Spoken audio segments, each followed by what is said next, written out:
안녕하십니까 여러분, 소박한 뇌피셜 2화 드디어 돌아왔습니다. 제가 현생이 조금 바빠서 소박한 뇌피셜 같은 기획 컨텐츠는 준비하는데 시간이 조금 걸리는데요, 그럼에도 열심히 준비해봤으니 한번 오늘도 떠들어 보겠습니다. 소박한 뇌피셜 1화에서 제가 잠시 제 소개를 하면서 말씀드렸던 점부터 얘기를 한번 드려보고 싶은데, 저는 맥시멀리스트예요. 그 말인즉슨 뭔가 사보고 싶은 물건이 있거나 경험해보고 싶은 소비가 있으면 일단 좀 해보는 그런 성향을 가지고 있었는데요, 요즘 소비자들 중에서 소비를 하지 않는 사람들이 많아지고 있다고 합니다. 소비자인데 소비를 하지 않는 사람들이 많아지고 있다? 그것부터가 저는 일단 조금 신기했는데요, 그 소비하지 않는 사람들의 소비 행동에 동참하는 그런 소비 경향, 트렌드도 나타나고 있다고 합니다. 뭔지 정말 궁금하지 않으신가요? 소비하지 않는 사람들은 왜 소비하지 않는지, 소비하지 않는 이유는 무엇인지 오늘 한번 알아보겠습니다. 소비하지 않는 트렌드를 요노 트렌드라고 부르더라고요. 근데 요노라는 단어 들으면 연상되는 단어 하나 있지 않으신가요?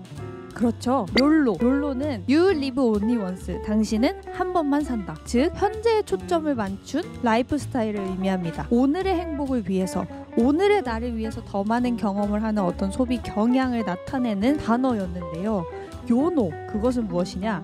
You need only one, 당신은 하나만 필요하다. 불필요한 소비를 마구 하는 것이 아니라 현재의 소비와 소유까지도 최소화하는 것을 말하는 건데요, 소유를 최소화한다라는 의미는 우리가 옷장만 열어봐도 경험하실 수 있을 것 같아요. 옷이 막 여러 벌 너무 많이 있으면 내가 무슨 옷이 있는지, 무슨 옷을 입었는지 뭐 이런 걸 기억조차 하지 못하는 소유의 스트레스에 시달리게 되잖아요. 그런 것에서부터 자유로울 수 있는 삶을 추구하는 것이 요노라고 할 수 있겠습니다. 너무 신기하지 않나요? 몇 년 만에 욜로에서 요노로의 변화가 나타나게 된 이유는 무엇인지 정말 궁금해지는데요, 소비하지 않는 소비자들이 이렇게 많아진 데는 과연 코로나의 영향인지 경기 상황이 장기 저성장인 것 때문인지 그 이유가 진짜 점점 더 궁금해집니다. 그런데 사실 소비하지 않는 소비자들이라는 표현은 조금 틀린 부분이 있을 수도 있겠습니다. 더 정확히는 소비를 절제하는 사람들이라는 표현이 옳을 것 같아요. 왜냐하면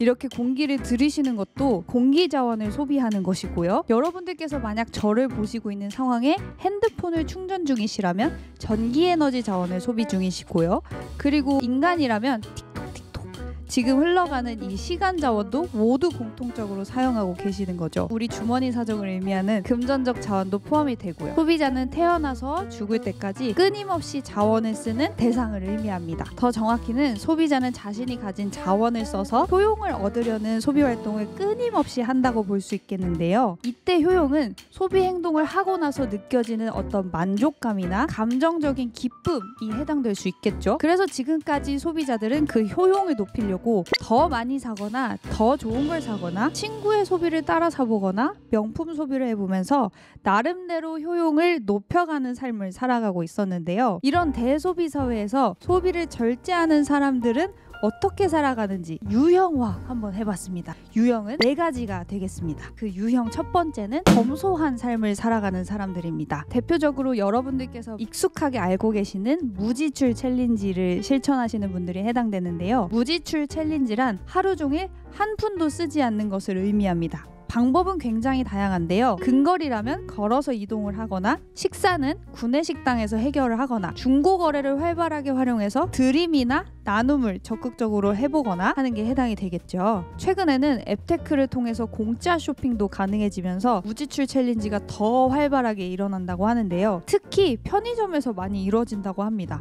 여러분들 편의점에서 식재료를 사는 것은 굉장히 비싸다라는 인식이 조금 있었어요. 그런데 요즘에는 편의점에 방문을 해서 통신사 할인을 1차로 받고요, 2차는 자사 앱 할인 쿠폰을 받고 여러 가지 쿠폰을 쓰다 보면 결국에는 0원에 식재료를 구매할 수 있는 경우가 굉장히 많다고 합니다. 이런 구매 후기가 속출하면서 사람들도 많이 시도를 해보고 있다고 하네요. 실제로 사람들이 지갑을 조금 닫는 현상, 무지출 챌린지가 활발해지면서 소비가 굉장히 굉장히 많이 줄었다는 통계 자료도 등장하고 있습니다. 통계청에 따르면 2024년 3, 4분기 소매 판매액 지수가 전년 동기 대비 1.9% 감소했다고 합니다. 이 수치는 2022년 이후에 10분기 연속 하락세이고요. 이게 얼마나 심각한 거냐면요. 1995년부터 관련 통계가 작성된 이후로 최장기간 감소세라고 합니다. 구체적으로는 옷은 6분기째, 필수 소비재인 식료품은 9분기째 최장기 하락세를 기록하고 있고요. 이런 소매 판매액 지수뿐만 아니라 서비스 관련 소비도 주춤하고 있습니다. 엔데믹 이후로 우리가 여행을 많이 가나 했지만 서비스업 생산 지수는 1%로 낮은 증가세를 보이고 있었고 숙박 음식업도 6분기째 최장기간 감소세라고 합니다. 내수 시장이 주춤하는 것은 너무나 안타까운 소식이지만 오늘 우리의 대화의 주제는 소비를 절제하는 사람들의 이유와 그 방법에 대해서 얘기를 해보는 것이기 때문에 텐션을 조금 가다듬고 다시 새로운 얘기를 좀 해보겠습니다. 우리 과잉 소비, 이 소비 지상주의를 이끌게 된 것의 주역 중에 하나는 신용거래일 거예요. 신용거래의 특성상 나의 지갑에서 돈이 실제로 빠져나가는 느낌이 덜 들고 현재 소비에 대한 대가를 미래의 나에게 미루는 격이 되기 때문에 좀 흥청망청 쓰게 되는 경향이 좀 있습니다. 그래서 요즘에는 자신의 소비 습관에 대해서 좀 경각심을 갖고자 현금 생활을 하는 사람들이 많아졌다고 해요. 이 현금 생활을 현금 챌린지라고도 부르는데요. 일주일 혹은 한 달치의 예산을 미리 정하고 정한 만큼을 현금으로만 소비하면서 생활하는 방식을 의미합니다. 여기서 재밌는 지점은 현금을 보관할 수 있는 바인더를 사용하신다는 것이 핵심인데요. 예산의 목적별로 바인더를 여러 개 두고 미리 짠 금액을 현금으로 뽑아서 그 바인더에 끼워 넣는 거예요. 그리고 돈이 필요할 때마다 그 현금을 꺼내 쓰는 형식으로 생활을 한다는 점이 특징입니다. 그런데 너무 바쁘게 사시다 보면 실제 현금을 미리미리 뽑아놓는 것이 어려울 수 있잖아요. 그런 경우에는 페이크 머니를 사용한다고 합니다. 그 페이크 머니가 뭐냐면 저랑 동년배이신 분들 아실 텐데 종이로 만들어진 현금 장난감 뭔지 아시죠? 우리가 물물 교환할 때 많이 사용하는 달란트 같은 개념이라고 좀 생각해 주시면 될 것 같은데 그 페이크 머니를 끼워서 일단은 카드로 결제를 하시되 현금처럼 실제로 시각화해서 내가 얼마나 썼는지를 확인하는 방식이 될 수 있겠네요. 그리고 이러한 현금 생활, 자신의 절약 습관을 다수에게 공유하는 라우드 버지팅 이라는 현상도 확대되고 있습니다. 라우드 버지팅 문화는 단어 그대로 시끄러운 예산 편성을 의미하는데요. 명품을 과시하는 하울의 개념과는 굉장히 반대의 개념이죠. 자신의 부를 과시하는 게 아니라 비소비하는 자신의 소비 습관을 과시하는 겁니다. 라이프 트렌드 2023이라는 책에서는 소비를 절제하는 사람들에 대해서 과시적 비소비라는 단어로 소개하기도 했었는데요. 요즘 짠남자라는 예능을 보면 과시적 비소비가 무엇인지 정말 확 느낄 수 있습니다. 동묘에서 새 옷을 고르는 꿀팁, 마트에서 할인하는 음식을 살 수 있는 꿀팁 등을 얘기해주면서 굉장히 즐거워하는 패널들의 모습을 볼 수 있는데요. 비소비하는 것 자체가 과시의 요소로 비춰질 수 있는 지점입니다. 과시라는 것이 꼭 부정적인 게 아니라 자랑할 수 있는 이라고 해석을 해보면 자신이 아껴서 생활하는 소비 습관을 과시하는 것 괜찮은 문화이지 않을까요? 두 번째 유형, 과잉 소비 사회에 대해서 반대하는 유형입니다. 그 대표적인 사례로 언더 컨섬션 코어가 대두되고 있는데요. 쉽게 말해 과소 소비를 의미합니다. 즉 과소비와는 반대의 개념인 것이죠. 예전부터 계속해서 확대되고 있는 미니멀리즘과는 조금 다른 측면이 있는데요. 미니멀리즘은 불필요 소비를 줄이고 최소한의 소유물만으로 살아가는 생활 방식을 의미하는데요. 언더 컨섬션 코어 과소 소비는 소비 자체를 줄이는 방식을 의미합니다. 어떻게 줄이냐면요. 오래된 물건을 계속해서 사용함으로써 새로운 소비를 발생시키지 않는 것이죠. 우리가 물건의 내구성에 대해서 다시 생각해 볼 수 있는 지점인데요. 이탈리아의 경제학자 리카드로 페트렐라 교수님에 따르면 시장에서 신제품이 등장하면 소비자들은 대체 논리에 빠지게 된다고 합니다.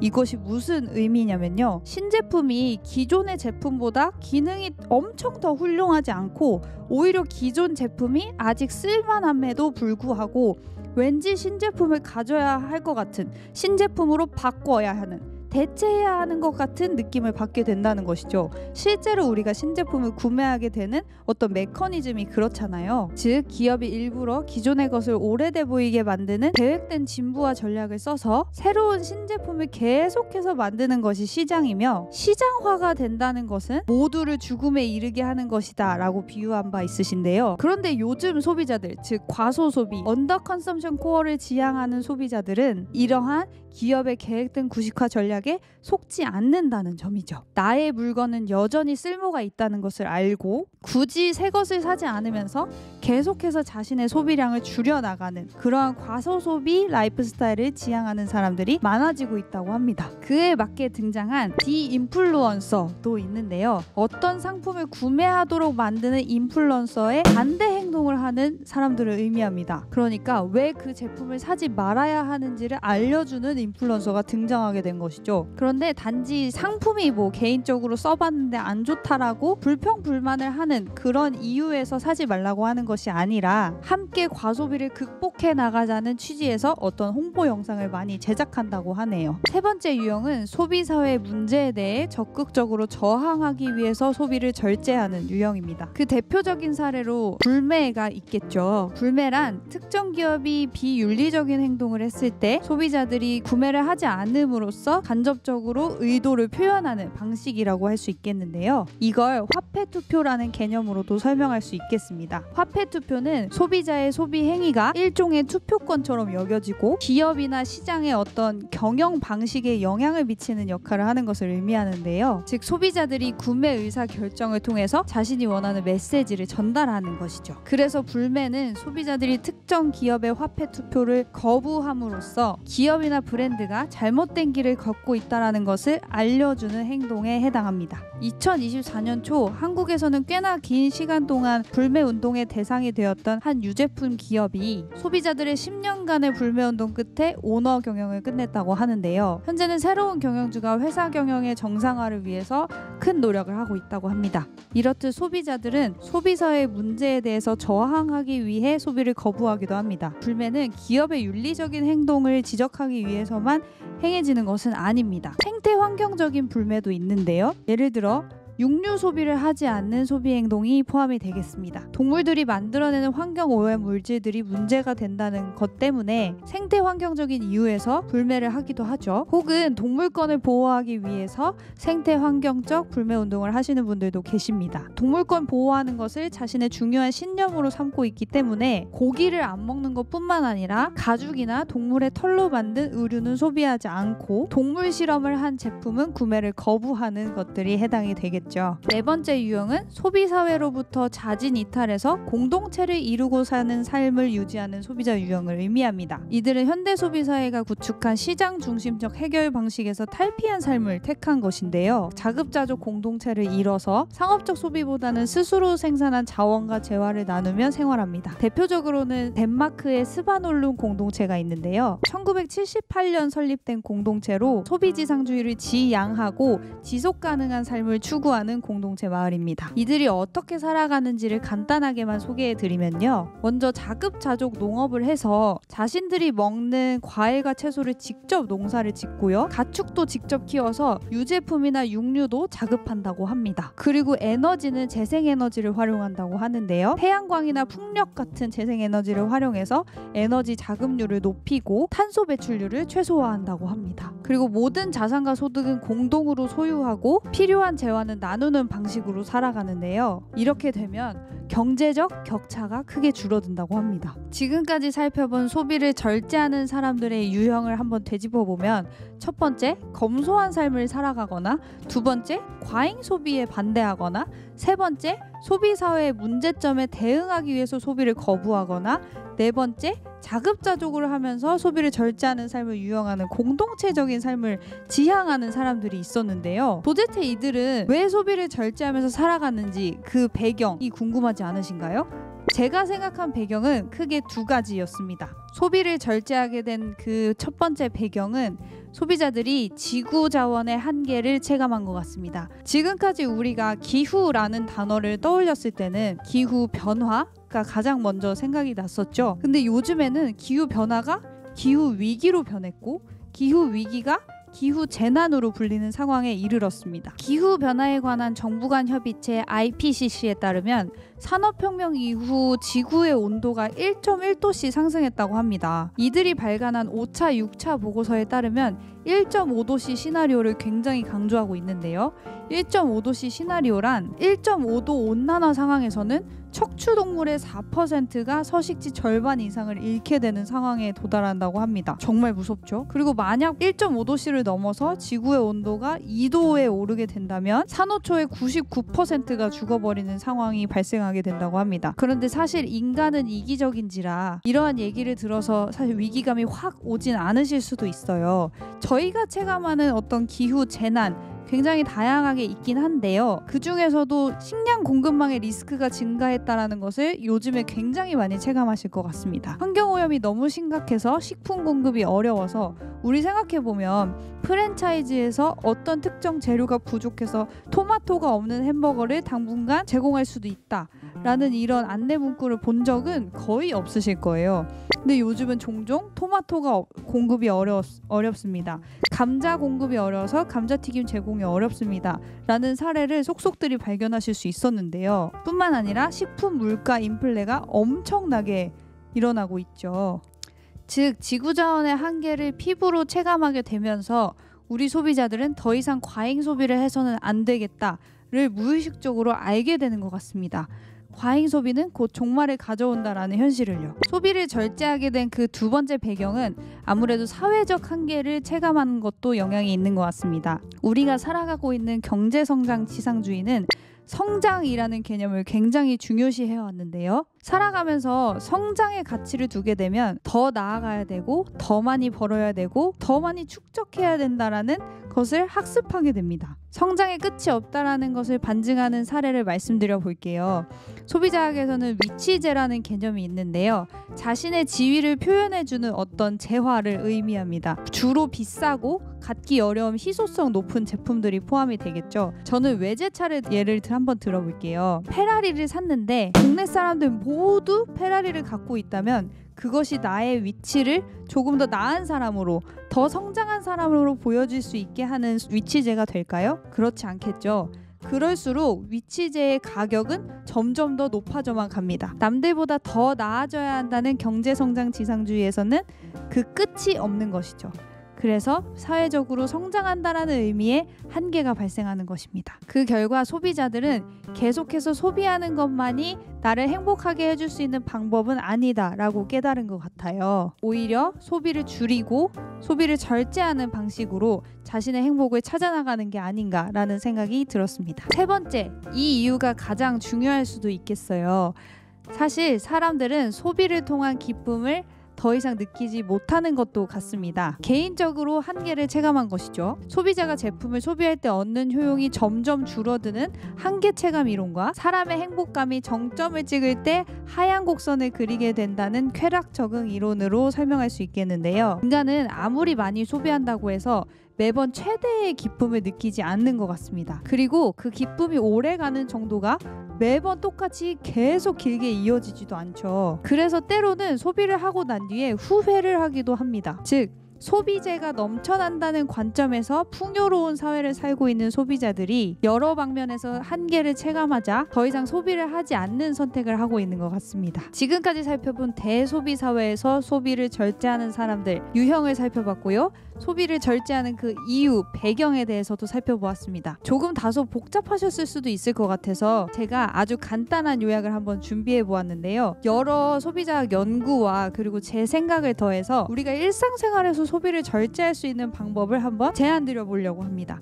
첫 번째, restrict. 제한하기입니다. 소비의 양과 구매 빈도 그리고 지출 금액을 줄여나가는 것을 의미합니다. 우리가 일상생활에서 에너지 사용량을 좀 줄여보거나 검소한 생활 방식을 이어나가는 것이 좀 해당이 되겠죠. 두 번째 방법, reject, 거절하기입니다. 자신의 신념에 어긋나거나 자신이 옳지 않다고 생각하는 소비는 거절하면서 살아가는 방식을 의미하는데요. 아까 말씀드린 예시로는 동물에 관련한 소비를 하지 않는 소비자들, 그리고 나는 과시 소비나 충동 소비는 절대 하지 않겠다라고 선언하신 소비자들이 해당되겠네요. 세 번째, reclaim, 재정립하기입니다. 소비사회를 살아가면서 소비 행동을 하지 않고 삶을 영위하는 방식이 해당되는데요.